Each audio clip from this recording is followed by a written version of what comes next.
Semana da Arte. A ideia hoje é falar dessa forma de arte, a pintura, pelos olhos de William Bouguereau.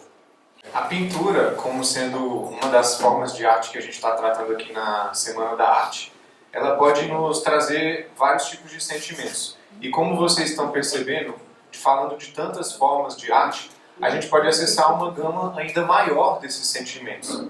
O professor Luiz Carlos ontem falava na palestra, para quem assistiu, dessa falta de tempero que a gente tem nas nossas expressões. A pessoa pergunta como é que foi a Semana da Arte, a gente fala assim, bacana.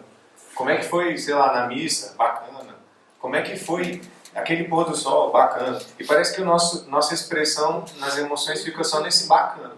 A ideia dessa Semana da Arte é a gente sair um pouco desse bacana, sair um pouco só dessa gama de emoções que a gente tem no dia a dia e conhecer os melhores sentimentos que a gente pode ter dentro dessa trajetória humana. E talvez uma das melhores formas que a gente tem de fazer isso é por meio da arte. Porque esses artistas são, então, as pessoas que talvez alcançaram maiores, mais profundas expressões de sentimentos. E elas nos mostram isso. Como se o mundo fosse meio sem cor pra gente, que não tem muitos olhos para ver, e os artistas que vêm nos mostram a cor. Então, William Adolphe Bouguereau, quem foi essa pessoa? Ele foi um pintor que viveu entre 1825 e 1905, morreu com 79 anos de idade, então teve um grande período da vida pintando, bastante ativo. A gente vai ver que talvez foi um dos que mais produziu nesse nível de qualidade. E ele é caracterizado muitas vezes como romântico, por causa desse período. Mas também vocês, se forem olhar nesses sites onde tem as pinturas dele, vocês vão achar também que é um pintor neoclássico, às vezes realista. Depende muito do local onde vocês estão vendo a classificação. Mas eu vou explicar um pouquinho dessas nomenclaturas. E ele também é um grande representante da arte acadêmica, porque ele foi representante por muitos anos da Academia de Belas Artes de Paris, também foi professor da Escola Julian, na França. E não sei se esse número significava para vocês, mas teve 826 obras pintadas ao longo da vida. Imaginem só, essas obras aqui são réplicas, né? Mas as pinturas que ele fazia eram pinturas praticamente em tamanho natural. Então, imagina, pintar uma pessoa no tamanho dela verdadeiro, vocês vão ver algumas fotos. E 826 pinturas dessas. Ele pintava 16 horas por dia. E a ideia da palestra de hoje é mostrar que isso só é possível quando a pessoa ama o que faz. A pessoa pintar 16 horas por dia, a gente pode pensar, é um escravo, né? Mas, na verdade, ele é um escravo desse sentimento dele. Ele está subordinado a isso, não consegue pensar em fazer outra coisa quando ama tanto algo.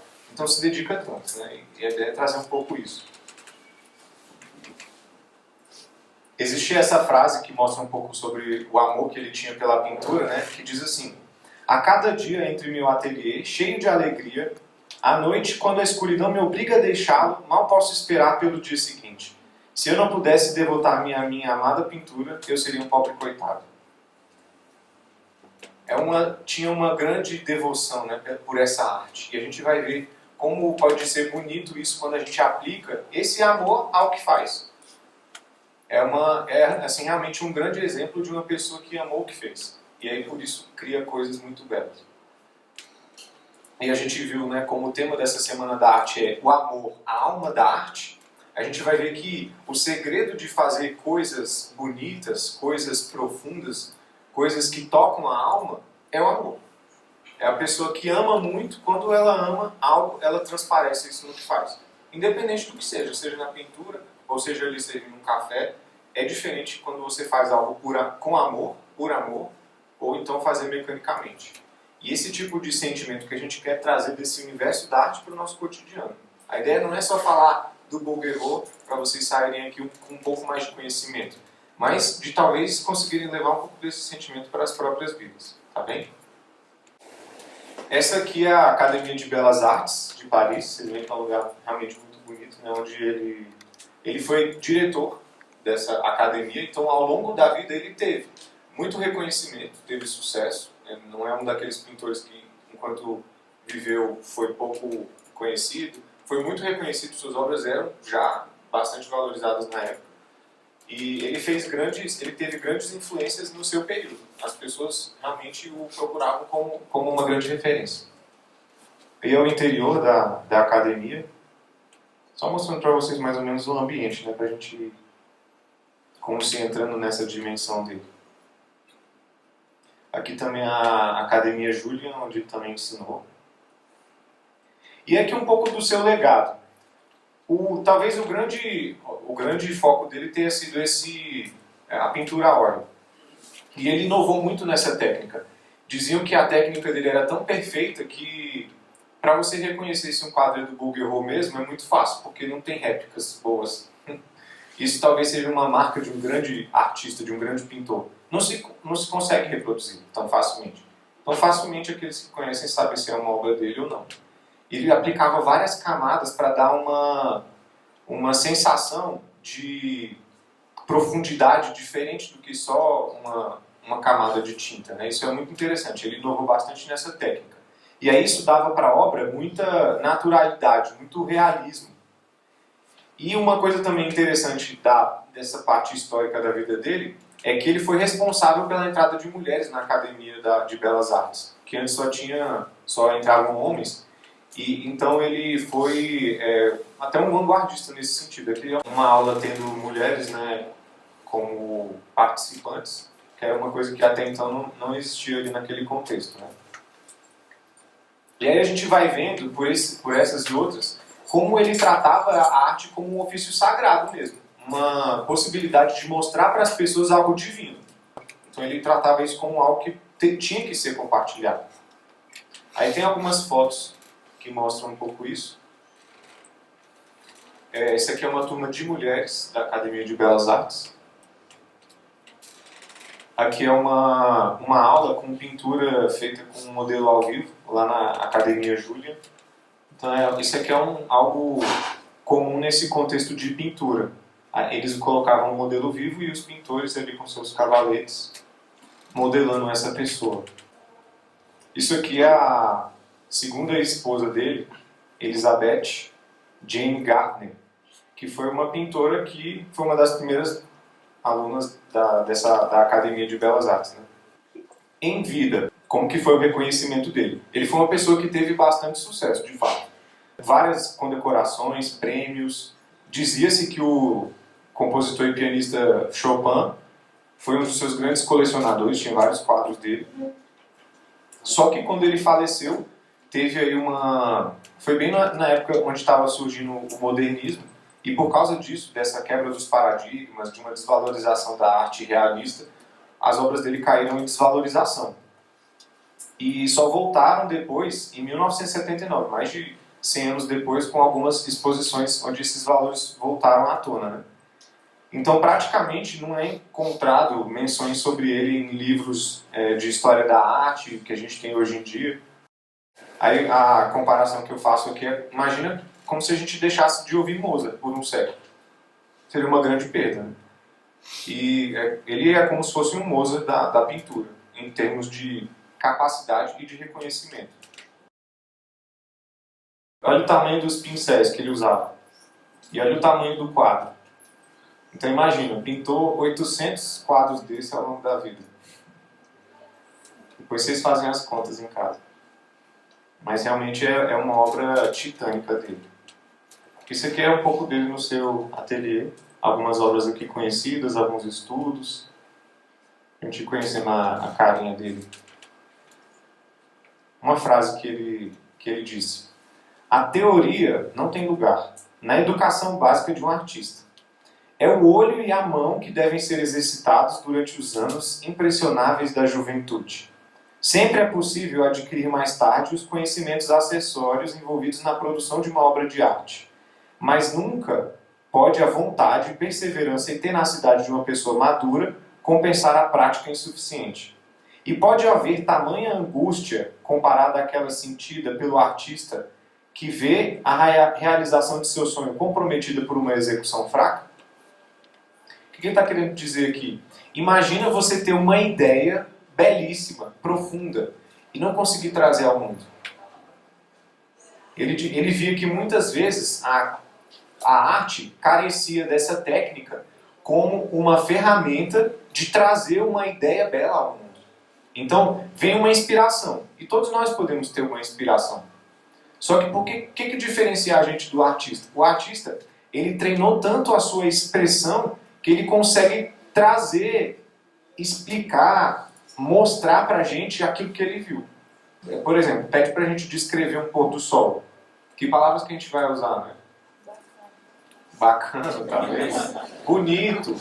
Que belo. E não consegue ir mais além do que isso. Agora o artista ele mostra de uma forma, e aí a técnica então vem nesse sentido.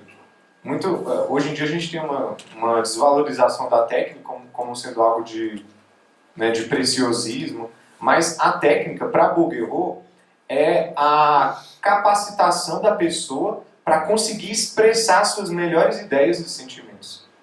Esse era o ideal dele.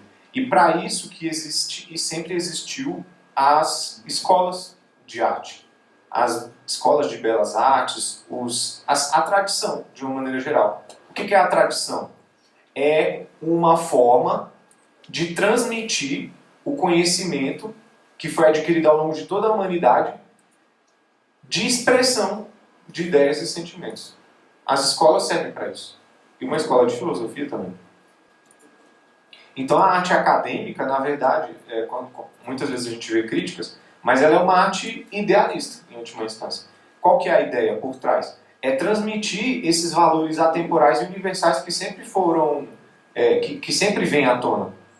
Horas, eles estão em muita evidência, como na época de Bouguereau. Aí depois que falece, esses valores são deixados de lado. E assim são os ciclos históricos. Muitas vezes esses valores vão surgir, muitas vezes eles vão ficar adormecidos, mas não esquecidos, porque sempre vão ter aqueles que vão valorizar isso. E na verdade são os mesmos princípios que sempre vêm à tona, que são os princípios clássicos, de beleza, bondade, justiça, verdade. Esses são os princípios que sempre renascem. Renascimento. O que foi o renascimento? Um momento de retomada desses princípios clássicos. Todo renascimento é isso. Então, essa forma da arte acadêmica, ela serve para registrar. Ou seja, alguém viu algo bonito, uma técnica impressionante, uma técnica que vai mudar aquela arte. Registra isso, estrutura isso e passa adiante. E aí a tradição, ela vai sendo a composição, a soma dessas pequenas descobertas. Só que, claro, o que a gente vê que muitas vezes esses valores decaem e somem e são adormecidos é porque aí pode confundir esses princípios atemporais com formas rígidas. E quando isso acontece, normalmente a história, como sendo muito generosa, e como tudo na natureza, ela vem e destrói essas formas. Para ver, você entendeu o princípio? Então deixa eu destruir as formas para ver se você consegue aplicar esse princípio em outras formas. Mas são os mesmos princípios. Né? Ele vai fazer muitos retratos, vai fazer muitos quadros de cenas míticas, bíblicas, cenas que ele idealizou, né? Vai retratar crianças, jovens, adultos, em momentos de pureza, inocência. Então vê que ele, na verdade, a obra dele é muito ampla, ele representa muitas formas. E o que a gente tem assim como mais nítido dele é que ele pintava o que ele amava. Né? Às vezes ele recebia encomendas, porque era muito bom, realmente. Mas o tempo todo, a maioria do tempo, ele pintava o que amava, ele decidia. Né? Então ele era um grande criador. A gente vai ver que ele realmente foi um criativo. Entendia as formas, as essências, e aí criava a partir disso. Aí que vale um comentário, que quando a gente pensa em criação, a gente pensa em invenção. A pessoa vai inventar algo. Mas eu pergunto para você, será que a gente consegue realmente inventar algo? Quando uma pessoa inventa alguma coisa, um objeto, sei lá, uma tecnologia, o que ela fez na verdade? Ela pegou algo que ela viu na vida, entendeu alguma lei e imitou, na verdade. Então, criação, do ponto de vista humano, é um entendimento de alguma lei da natureza e você vai depois modelar os elementos que estão na mesma natureza para replicar aquele princípio. E aí, quando o ser humano entende as leis, ele replica de que forma? Bela. Porque a natureza é bela. E aí isso é a verdadeira arte. É o entendimento da natureza e uma replicação dos seus princípios. E a gente vai ver isso muito presente na obra de Bouguereau. Aqui um pouquinho só do contexto para a gente entrar já nas influências e nas obras dele de fato, né? Ele nasceu em 30 de novembro, nessa cidade de La Rochelle. E aí, com 7 anos, já ele se destacava na escola, fazia muitos desenhos. Aquela criança que fica desenhando, né, que o professor ficou, para de desenhar, desenhando na mesa, em todo lado. Então, não reprimam isso, canalizem, né, nas crianças. Só que o negócio da família dele não ia muito bem. O pai, se não me engano, ele era um vendedor de azeite, de algumas outras coisas. E ele envia o filho, Bouguereau, o William Bouguereau, para morar com o tio, que era esse tio Eugene, que era o irmão mais novo dele, do pai. Então esse tio ele teve uma importância fundamental na vida de William Bouguereau, que foi essa conformação desses princípios para a vida dele. Foi seu tutor e seu mentor, né? Então ele ensinou sobre arte clássica, sobre os princípios atemporais, universais, fez com que ele pudesse viver num ambiente melhor, com mais natureza, com mais simplicidade, né? E aí, então vivendo nesse ambiente, ele foi construindo o seu imaginário do que era a beleza. Isso é muito importante, esse convívio com a natureza. Ele dizia que os primeiros anos da vida, a infância, a juventude, são onde o artista vai criar o seu imaginário. É onde a mente ainda está mais moldável. E as emoções também. Sob a tutela do seu tio, ele teve várias influências. Principalmente poetas romanos, aqui que a gente cita alguns, Ovídio, Virgílio e Pausanias. E aí tudo isso, lendo essas obras, né, a Divina Comédia, de Dante também, ele vai inspirando e conhecendo mais da mitologia, das obras clássicas. Isso aqui é ele no ateliê. Olha o tamanho dos quadros, né? Impressionante. Então, falando um pouco sobre essa capacidade de ser artista, ele dizia: uma pessoa já nasce artista. Isso é uma coisa que tem muitas controvérsias. Vou explicar. O artista é o ser humano dotado de uma natureza especial, com um sentimento particular de ver a forma e a cor espontaneamente, como um todo, em perfeita harmonia. Ou seja, tem que ter esse olho de artista, né? Uma sensibilidade. Se falta esse sentimento, não é artista e nunca se tornará artista. E é uma perda de tempo considerar essa possibilidade. Ele até tem dúvida. Esse ofício é adquirido através do estudo, o ofício de artista, o trabalho, né? Ele estava falando aqui da natureza, agora ele está falando do trabalho. Esse ofício é adquirido através do estudo, observação e prática. Pode melhorar pelo trabalho incessante. Mas o instinto para a arte é inato. Primeiro, é preciso amar a natureza com todo o coração e alma, e ser capaz de estudá-la e admirá-la por horas a fio. Aqui está um ponto interessante, né? Tudo está na natureza. Uma planta, uma folha de grama devem ser objetos de infinitas e frutíferas meditações para o artista. Uma nuvem flutuando no céu tem forma, e a forma lhe dá alegria, lhe ajuda a pensar. Então não é que ele não está sendo duro aqui no sentido de que então vai ter muito pouco artista, né? Porque se já nasce artista, qual a chance que eu tenho? Mas qual que é a natureza que ele está falando aqui que é necessário para ser artista? É essa natureza de se maravilhar com a vida. Tem gente que passa por um pôr do sol e fala, bacana. Mas tem gente que passa e a pessoa precisa fazer algo com aquilo depois, pintar, escrever uma música. Isso é o artista. A pessoa passa por uma flor e olha e fala o quê? Bacana. Bacana. Mas tem gente que olha e vê, nossa, olha essas nervuras, olha essas cores, olha como muda de uma cor para outra num gradiente perfeito, olha essa disposição geométrica. Isso é um artista. E essa mesma inspiração vai levar a pessoa a ser um cientista, vai levar a ser um conhecedor, de uma forma geral. Mas precisa ter o quê? Qual que é a natureza que ele está falando aqui? Um real e profundo interesse pela vida. Se não tiver isso, não tem chance. É isso que ele está falando. Ou seja, vou traduzir aqui para a nossa Semana da Arte.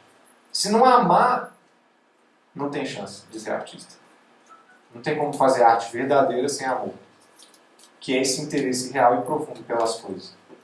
E eu vou mostrar para vocês agora um pouco dessas pinturas, comentando sobre esse amor dele traduzido em obras. O primeiro grande, quando ele entrou na Escola de Belas Artes, por isso é um quadro bem conhecido. Não sei se dá para ler aí, mas esse quadro se chama Igualdade Diante da Morte. Eu quero que vocês tentem perceber os detalhes da obra que vão dar o simbolismo. Então, quando ele fala igualdade diante da morte, e ele bota esse anjo de asas negras, colocando um véu sobre o cadáver, o que ele está querendo dizer? Que no fim, os corpos vão ter o mesmo destino. O que vai importar não é o corpo da pessoa, não é aquilo que ela deixou de material. Nesse sentido, todos vão ser iguais. Todos vão para baixo da terra. Tem até uma outra frase que é: no fim do jogo de xadrez, peões e reis voltam para a mesma caixa. E aí, por que asas negras? É por causa desse mistério. É a noite. A morte. Então é como se ela, no fim das contas, ela velasse as aparências para nivelar, né, e continuar os ciclos.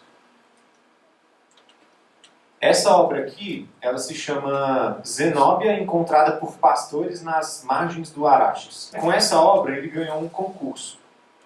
O concurso Grande Prêmio de Roma. Foi no ano de 1850. Fizeram um concurso com obras temáticas de Roma, e aí aquele que ganhasse ia ganhar tipo um intercâmbio artístico para a Vila Médici. Quem conhece aí os Médici sabe que são grandes impulsionadores da arte. Então ele ganhou esse concurso com esse quadro. Ele foi para Nápoles, Pompeia, Siena, Assis, Florença, várias cidades. Com o próprio logro do trabalho dele, ele foi abrindo caminho para se tornar reconhecido, né? Não foi de mão beijada, foi realmente pela capacidade dele. E aí só um pouquinho sobre a obra. Essa rainha Zenóbia, ela era rainha de uma região que se chamava Palmira, do Império da Palmira, que hoje seria ali perto da Síria. Inclusive ela é reconhecida como uma heroína síria. E isso aqui seria como se fosse camponeses encontrando o corpo dela, né? Dizem que ela era uma rainha muito culta e ela promovia nas suas cortes muita difusão cultural, né? Então ela foi uma grande propagadora também de cultura. Não sei se dá pra ver aí, mas ela está grávida nessa cena. Então ele tem muito apreço aos detalhes, né? Tem aqui embaixo, não sei se é um lobo ou um cachorro. São coisas que às vezes passam despercebidas, mas que compõem toda essa obra. E esse quadro tem 1,48 por 1,18. A Batalha dos Centauros e dos Lápitas. Os centauros, a gente vê aqui no simbolismo que eles é o ser humano sobre o animal, né? Que eles nunca se enraiveciam nem nada. Só que aí foram convidados para um jantar, beberam vinho, e aí foi a única ocasião em que eles saíram do centro deles. As veias, os músculos tensos, então é um momento de tensão. Como é que a gente sabe que é um momento de tensão? Olha a tensão dos músculos deles. Isso aqui é muito conhecimento, né, de anatomia. Pode ser uma foto, isso aqui. Isso marca um pouco da qualidade da obra.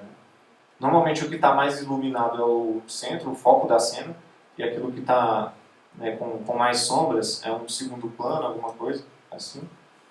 E mesmo assim ele consegue dar as tonalidades. Isso aqui é dificílimo. Essas cores com sombra é uma coisa que é realmente uma obra de um artista muito, muito bom. Aqui são alguns desses retratos que ele fez, que eu falei para vocês. Esse aqui é da Genevieve Bouguereau. Esse aqui é o tio dele, Eugênio, que foi o tutor dele. Essa aqui é Leonie. Foi o começo das obras dele, né? 1850, por ali. E aí, a partir desses retratos que ele foi fazendo, inclusive de pessoas importantes, chegou aos olhos do imperador Napoleão III.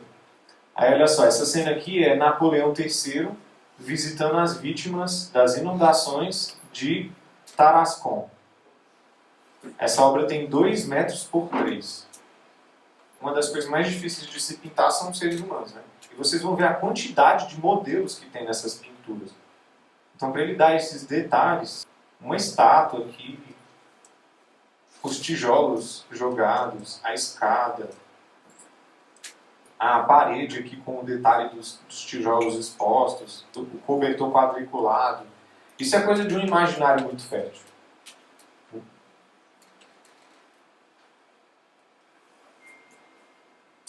E aí com isso ele foi entendendo o seu próprio estilo. Um dos tipos de obra que ele pintava muito é esse que chamava de idílio. Também tem um estilo de poema que é o idílio. E aí são essas cenas que acontecem normalmente no campo, com um homem, uma donzela, como se fosse representando esse amor puro. Esse aqui se chama Primavera. Primavera é o quê? É o renascimento. É a volta da vida depois do inverno, aquela vida voltando à tona. Então aqui, as pessoas estão observando um ninho de passarinho, talvez, como sendo o ovo como um símbolo desse brotar de novo, do renascimento. E aqui uma mulher pegando, aqui eu vou botar em detalhe, pegando uma pequena flor. O macro é muito bonito, se a gente aproxima, o micro também tem uma grande expressão de detalhes. Né? Essa flor nascendo também é um símbolo dessa primavera. E a gente vê que nas composições ele vai sempre colocando esses pequenos detalhes que juntos vão falar assim, é primavera. Realmente é primavera. E uma coisa que ele também é muito reconhecido, e que aqui talvez eu acho que seja a parte mais difícil, que diferencia ele pintava ideias. Olha só, a musa, esse quadro aqui. A musa é aquela que representa as artes na Grécia, né? A inspiradora das artes. Então ele representava como se fosse a ideia da musa. Por exemplo, se você fosse pintar uma musa, né, como seria? É uma ideia já um pouco abstrata. Arte e literatura. Então aqui ele pintou a arte e a literatura.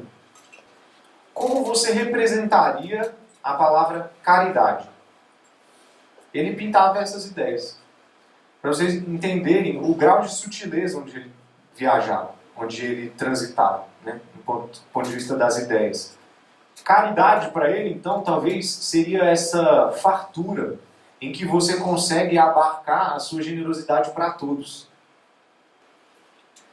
Essa aqui se chama alma parens, ou a pátria.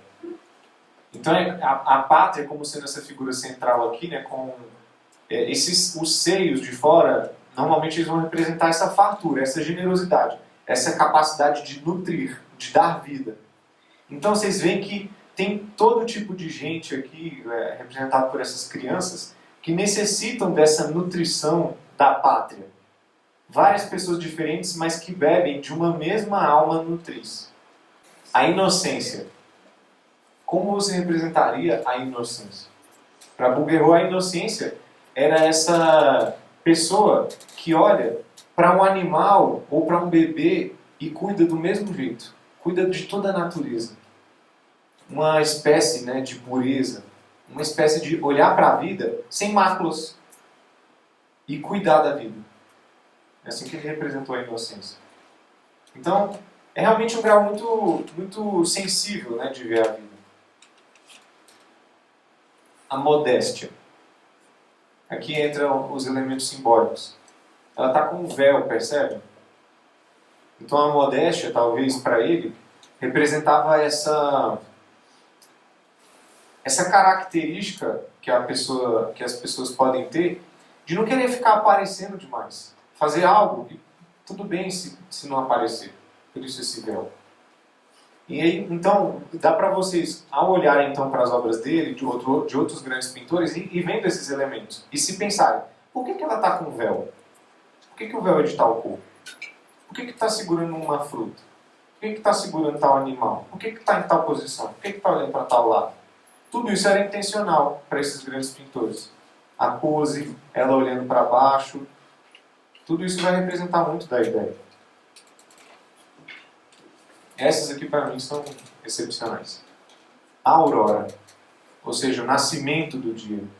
Então vocês veem a luz, é um conjunto de 4 quadros, vocês vão me dizer a diferença. A aurora, o dia, o crepúsculo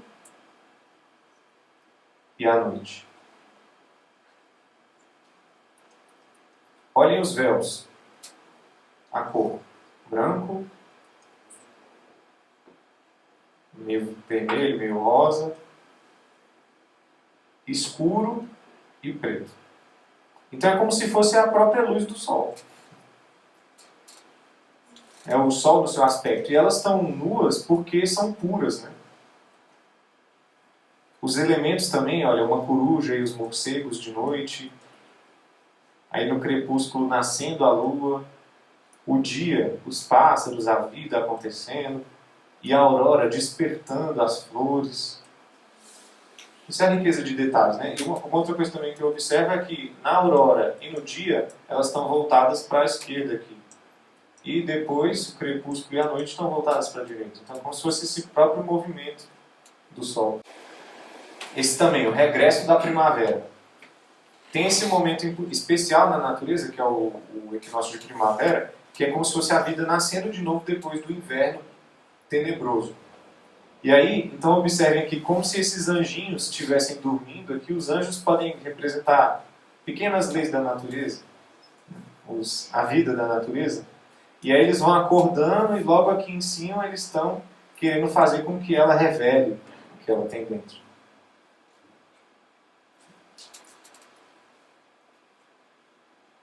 Ele também representou temas religiosos, tem alguns que são realmente muito belos. Eu vou passar aqui com um pouquinho mais de rapidez, mas para vocês verem algumas cenas, né? Então, uma cena aqui bem angelical. Ele também tem uma pietà. Aí vocês observam, às vezes ele vai representar a Maria com esse manto negro, que é até como um aspecto de dar mais contraste para a figura central. E aí, nas diferentes pietás, vocês podem ver as expressões como sendo um pouco da tônica que quer dar para aquela obra, né? Essa obra é uma pietá de lamento. Está sendo lamentada, né? Diferente de algumas outras em que Maria está mais energética, outras que ela está mais triste.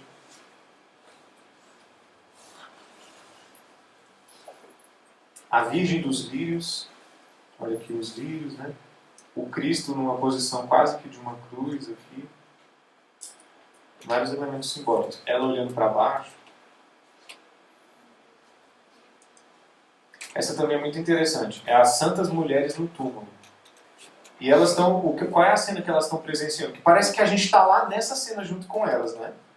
Elas estão olhando essa cena onde está acontecendo o renascimento do Cristo. A primeira coisa que a gente olha é para esse rosto aqui. Não sei se vocês perceberam. Essa cara de sofrimento, que está com bastante contraste aqui no centro. E aí depois, a gente é meio que levado a participar por esse movimento aqui, até o anjo lá do renascimento. Então é como se a gente estivesse espiando a cena ali com elas. É uma construção muito interessante da obra, né? Fazendo a gente participar realmente.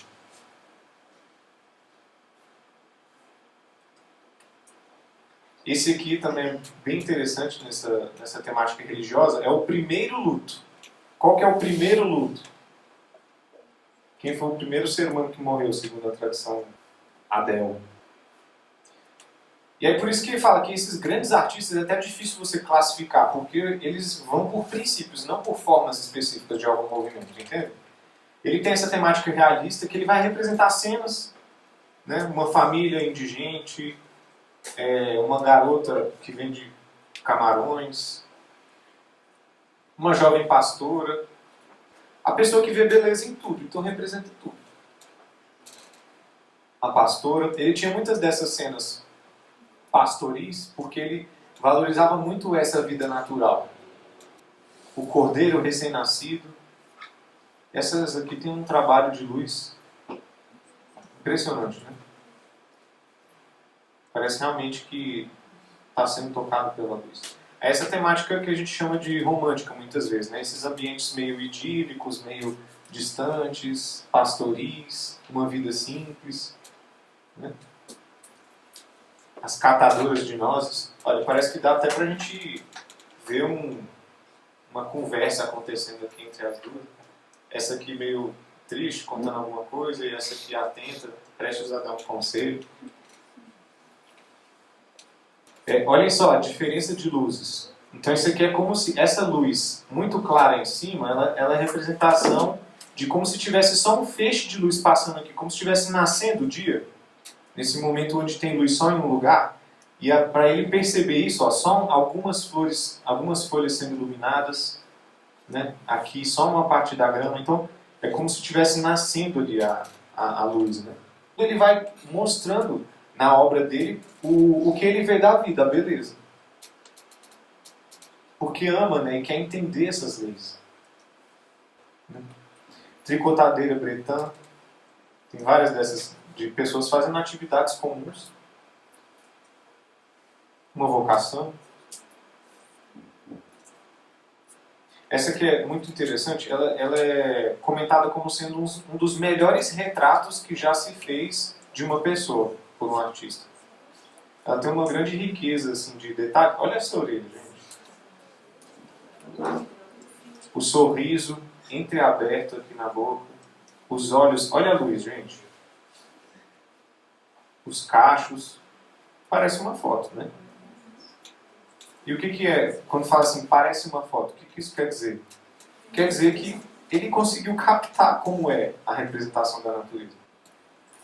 Canção de Niná, essa também é linda, tem um contraste aqui de luzes muito bonito. Ela tampando um pouco aqui do bebê e ele aqui em primeira cena. Né? E ele tem também uma temática mitológica muito presente nas obras. Essa aqui é Homero e seu guia. Então, Homero, que era um poeta cego, grego, para quem não conhece, a gente tem inclusive uma estátua dele aqui, com um guia conduzindo ele, né? Como se ele estivesse passando ali por um caminho. Nascimento de Vênus, e aí aqui tem vários que representam esse nascimento de Vênus. E Vênus pode ser até representada como o próprio amor, né? A beleza. E aí vários elementos presentes, como se a própria natureza estivesse participando aqui desse nascimento. Né? Aqui teria que parece um centauro soprando uma concha, como se anunciando ela. E ela está nua por quê? Porque acabou de nascer. A pureza, essa pureza do nascimento. Essa também é bastante conhecida. Ninfas e Sátiro. As Oredes, que eram ninfas da montanha, e quando dava o dia, elas tinham que subir para os céus com a Diana. Então esse aqui é o movimento delas subindo para os céus. Flora e Zéfiro. Zéfiro é esse vento, né, que traz a vida, e a flora é como se fosse a própria natureza. Então é como se fosse a vida sendo acordada. Ela ali no Museu de Belas Artes. Aí tem vários, né, representando aqui o amor. Eu vou dar uma passada aqui por causa do nosso tempo, mas aqui tem alguns detalhes, olha só.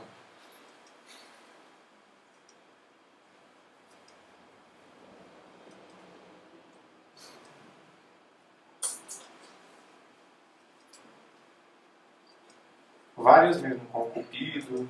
Vocês vão ver que na escola aí tem vários. Essa aqui é Eros e Psique Crianças. Essa aqui é bastante conhecida, o Rapto de Psique, talvez a mais conhecida com essa temática. E essa aqui é a última que eu vou mostrar, que é talvez uma das que ele mais fosse orgulhoso de ter escrito, que é a Juventude de Bach. Isso aqui está mostrando como se fosse um daqueles festivais de Bach, né, desse deus Bach. E olha o tamanho dessa obra, gente. Olha a comparação ali com uma pessoa. Então, para finalizar, gente, essa frase aqui. Essa é uma das maiores conquistas da humanidade. Uma das características definidoras da civilização avançada que a torna única, tão sofisticada e tão especial. Estamos falando da grande arte do desenho, pintura e escultura, através do qual é possível expressar nossa humanidade compartilhada, incluindo todo o universo, de profundas emoções complexas e sutis do que significa ser humano. Nossas esperanças e sonhos, nossos medos e fantasias, ciúmes, alegria, tristeza, solidão, expectativa, insegurança, compaixão, emoções e sentimentos sempre guardados em nossa mente. Então espero que vocês tenham gostado de conhecer um pouco mais Bouguereau, que era esse artista que queria mostrar a forma bela que ele tinha de ver a vida. E que talvez nós possamos, com isso, ver também a vida de uma forma um pouco mais bela. E, compreendendo as leis, atuar junto com ela. Tá bom? Obrigado. Agora